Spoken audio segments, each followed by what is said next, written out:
The random jottings of Donald J. from Nelson in Pendle.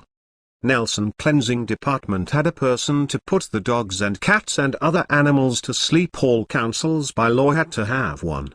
They gassed them or electrocuted them. It was cruel. The man who did this we called Zombie John. All councils had to have a person to dispatch animals.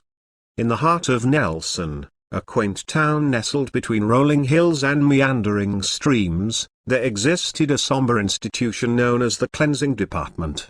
Its duty was a dark one, a necessity mandated by the law of the land. Each council, no matter how small or large, was required to have a person appointed to carry out a grim task, to put to rest the dogs, the cats, and the other creatures that had found themselves without a home. The methods employed were cruel, casting a pall of sorrow over the town's collective conscience. They used gas, the silent shroud that snuffed out life, or the jarring shock of electricity, ending it in an instant. It was a duty that weighed heavy on the soul, a burden carried by those who felt the weight of compassion. And then there was Zombie John. A name whispered in hushed tones, a moniker born of the uncanny detachment with which he performed his grim task. John was a man of few words, a shadowy figure that moved through the somber halls of the Cleansing Department with an eerie calm. His eyes betrayed no emotion, a well-practiced mask to shield himself from the emotional torrent that flowed around him.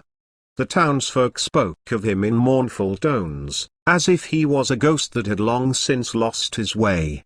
They wondered what had led him to this melancholy vocation, what sorrows had turned him into the spectral figure he now appeared to be. Some whispered of a tragedy too great for a heart to bear, while others believed him to be a man devoid of feeling altogether.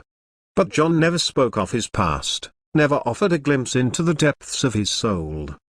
He carried out his duties with a mechanical precision, a man who had long since surrendered to the grim reality of his role.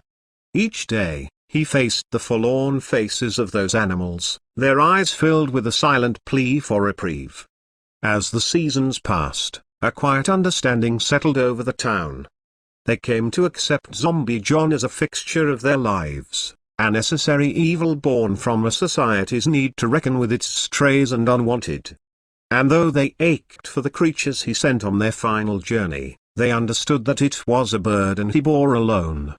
But one fateful day, as the autumn leaves danced in the crisp air, something shifted within Zombie John. It was a subtle change, imperceptible to most, but those who watched him closely could sense a stirring of humanity in those haunted eyes. Perhaps it was the changing of the seasons, the reminder that life was a fragile, fleeting thing. Or perhaps it was the countless silent pleas that had finally pierced the fortress around his heart. Whatever the cause, John found himself questioning the cruel inevitability of his duty. And so, one by one, he began to seek alternatives. He reached out to animal shelters, to kind souls who could offer refuge and a chance at a new beginning. He became an advocate for the voiceless, a guardian for those who had been abandoned and forgotten. In time, the townsfolk began to see a glimmer of hope in Zombie John's eyes.